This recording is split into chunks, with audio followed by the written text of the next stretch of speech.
This is a brand new MacBook Pro. You can see it's still in its wrapper. And I paid $0 for this computer. And today I'm going to tell you why.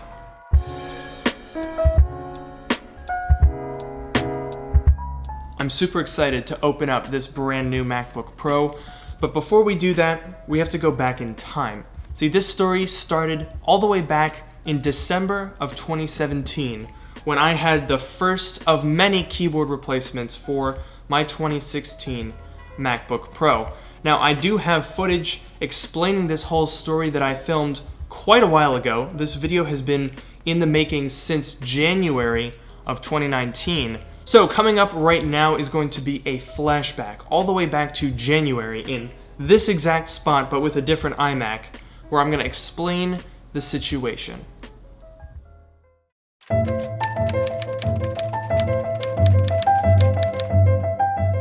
So I've owned this 2016 MacBook Pro for almost exactly 2 years, and it's had its struggles along the ways. So let's kind of recap everything that has happened to my machine. Most of the first year was uneventful. Ironically, that was the entire warranty period. Right towards the end of that warranty period, almost exactly a year ago in December of 2017, I had noticed there was a bright spot on the LCD. So I went into the Apple Store and I showed them that, and I was like, is there anything that can be done about it? And they were very kind enough to replace the display assembly for me. So I was happy about that. That was under warranty. Around that same time, I had noticed my spacebar would stick occasionally, but they didn't replace the spacebar or the top case assembly at the time, and I didn't have any issues until September of 2018, when the keyboard sticking started to become more apparent and more inconvenient. So around that time, I took the computer back to the Apple Store, and that was like the easiest Apple Store experience of my entire life. I went in and I went, the keyboard's stuck, and they said, okie dokie, and they put it in a bag, and that was that. They didn't even test the keys, so that came back about a week later, and I noticed when it came back, and I posted on Twitter, if you remember this, they actually damaged the display assembly in doing the repair. I'm very careful with my technology, so I definitely would notice if there was any damage that wasn't already on there, so I had these two nicks in the display.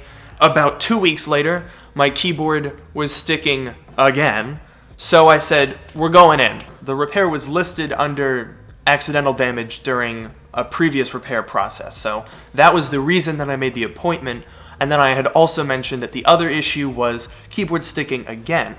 So it got a little weird because the genius said that the system wouldn't let him put it in as a keyboard repair because the issue had already been addressed, which is strange because, as I pointed out to him, the 2016 keyboards are replaced with 2017 keyboards, a part which he said addressed the problem.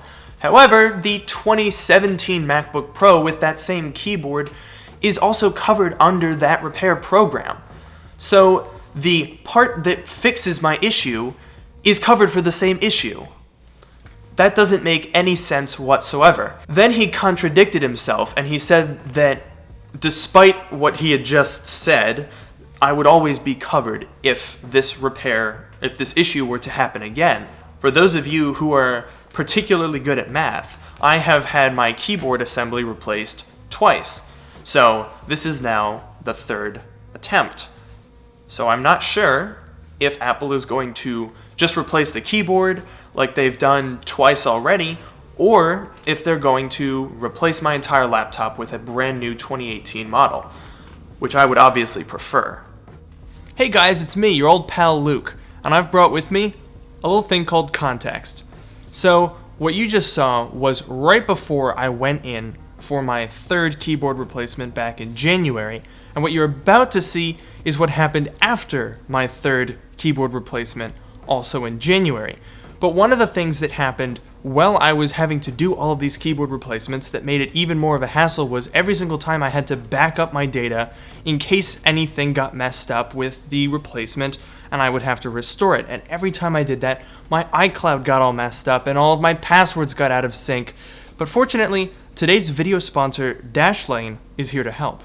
Dashlane is a password manager that goes the extra mile. Premium membership comes with a bunch of features designed to help you secure your life, including advanced password management, autofill for personal information and payment details, breach alerts when an account is compromised, including dark web monitoring that will email you if your information turns up on the web. Additionally, it comes with encrypted file storage for scans of passports, insurance cards, and contracts, and even a world-class VPN with country selection for safe, private internet browsing. That's a lot of features. So make sure to head over to dashlane.com/Miani, which you will find down in the description below, in order to obtain a 10% discount from Dashlane Premium. Make sure to do that.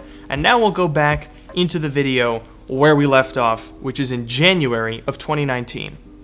This right here is my 2016 MacBook Pro. It's back again. It's been given another keyboard, but more importantly, it's still here.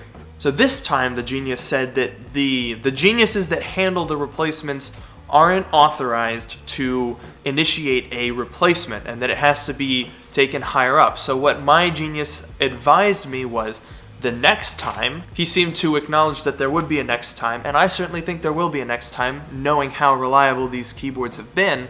He said at that point I should talk to a manager, and then they would be responsible for going through the possibility of a replacement. Not necessarily saying that it's going to happen, because, you know, who knows what's going to happen. This is Apple. They change their minds. Every person I talk to has a different explanation. One of the things that this has brought up, considering that this is now a brand new keyboard, is just how quickly dust accumulates in these butterfly keyboards. Not necessarily even how quickly the keyboard starts to stick, but in how quickly the dust gets trapped under there and you start to notice it. So this over here is my 2015 MacBook, the 12-inch Retina MacBook, and I had the keyboard on this guy replaced in July. So from the time of filming right now, that's about 6-7 months ago. Now if you look at the two keyboards in these machines side by side, keeping in mind the 2016 is brand new, I just took it out of the box today, and the MacBook is, I mean, the machine is older, but the keyboard is only 6 months old, so it's still relatively new, and I've been keeping this guy very clean. And keep in mind that this keyboard is not sticking at all. Despite that, you can see the clear difference in the amount of dust that has built up under the MacBook's keyboard. Well, that'll do it for this installment of what the hell is going to happen to this computer. So I'll be back, maybe, who knows, when I have another bit of information for you on this computer. So I'll see you sometime in the future. Okay, so now that you're all caught up on the saga of my 2016 MacBook Pro, let's talk about how we got here today with a brand new MacBook Pro in front of me for free. So yesterday was the straw that broke the camel's back. I had been holding out on taking my computer in for another replacement because up to this point I've been just kind of thrown through the ringer with new keyboards coming in, and it's really more of an inconvenience to not have the device than to just get another keyboard that's going to break. But yesterday I kind of reached the tipping point because most of the keys on that keyboard were damn near unusable. In fact, I filmed a little bit before I made my Apple appointment to give you an idea of just how bad it was. To give you a comparison, I brought along here my 2016 13-inch. So this is actually the original keyboard. This computer's doing super well. This one is on its third keyboard and it's really messed up. So let's just start with the spacebar. You can hear that. It's working as it should. Meanwhile, you can kind of hear that it's barely even moving. And if I just type a normal sentence,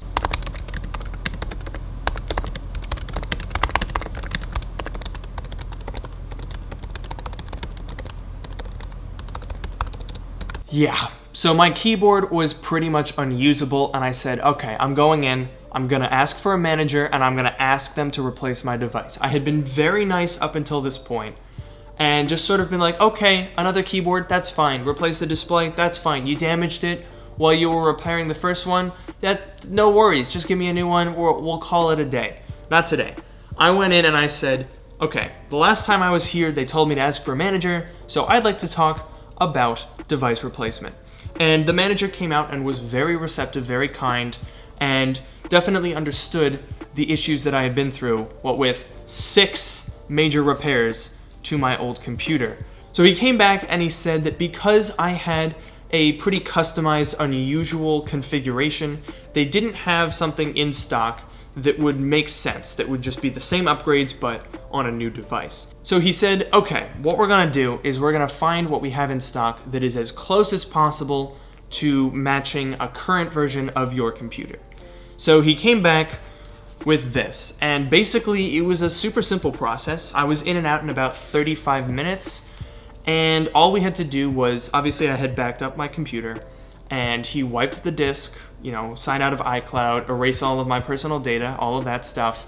And then I just signed a release form. He gave me a slip saying that they were authorizing a device replacement. Here is that slip. And basically all this is just saying the original product and the serial number is going to be taken back. The reason for a replacement was multiple repairs, and then the replacement product that they gave me. So the thing that really caught my eye while I was signing the release form was the configuration that he gave to me. So now would seem like a good time to unbox, or I guess unwrap, this brand new MacBook Pro. So this is a 2019 MacBook Pro 15-inch Space Gray. Looks quite familiar, if I'm honest, to my old one, but it's not. So let's go ahead and turn it on, and I'll run through the specs. I love these things. Whew, beautiful. Okay, so now that I'm all set up and signed in, let's talk about the computer that they gave me for $0. So, starting at the top, the most surprising thing to me actually was 2.4 gigahertz Core i9.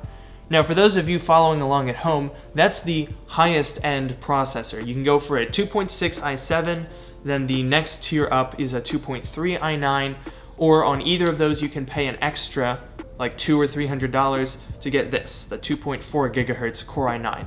So that's pretty cool. Then we have 32 gigabytes of DDR4, so that's cool. The storage is 1 terabyte, which is what I had before, and the display, the only thing that I don't have upgraded is the graphics. We're running the 560X graphics, not the Vega 20, but I really can't complain, because if you go on apple.com and you put in these specs, the 2.4 i9, 32 gigs, 1 terabyte SSD, that computer will cost you $3,600, or $0, apparently. And I should clarify that this isn't some like under the table deal. This is a brand new computer. I have a warranty for it. I can put Apple Care on it if I want to. It's got the normal 1-year warranty. Look, they even let me keep the charger. The only thing that I couldn't keep was the box, because they needed the box for, I guess, for whatever reason, to put the old computer in, so I don't have the box. But apart from that, this is just like you were to go out today and buy this computer for $3,800. So today was a good day. Today was a very, very good day. Like, this thing scores like 30,000 Geekbench, whereas my old machine was struggling to push 14,000. So this is a absolutely huge upgrade. I've almost forgiven them for the bad keyboard. Not quite, because keep in mind, this computer, this brand new computer that they gave me for free, is still actually affected by the keyboard issue, supposedly. They have a replacement program, this thing is on it. Hopefully this will resolve it. If it doesn't, even if I have to get another keyboard replacement, the fact that they gave me a whole computer definitely restores some faith. Definitely restores some faith. Granted, it would have been nice if they didn't have to give me a new computer, if I didn't need to go in for those 6 repairs in the first place because of those faulty keyboards, but at the very least we know that if you suffer enough, you can get a free Core i9 MacBook Pro. Faith in humanity has almost been restored. I'm very much looking forward to whatever comes out this fall from Apple, because now I'll have something a little bit more current to compare it to. So definitely make sure you're subscribed to see those videos. I'm planning on buying whatever new MacBook Pro is in the works, so make sure you're subscribed for that. As usual, don't forget to like, comment, and subscribe. Please consider following me on Twitter @Miani, and definitely join my subreddit if you have the chance. And with that, I will see you all in the next video.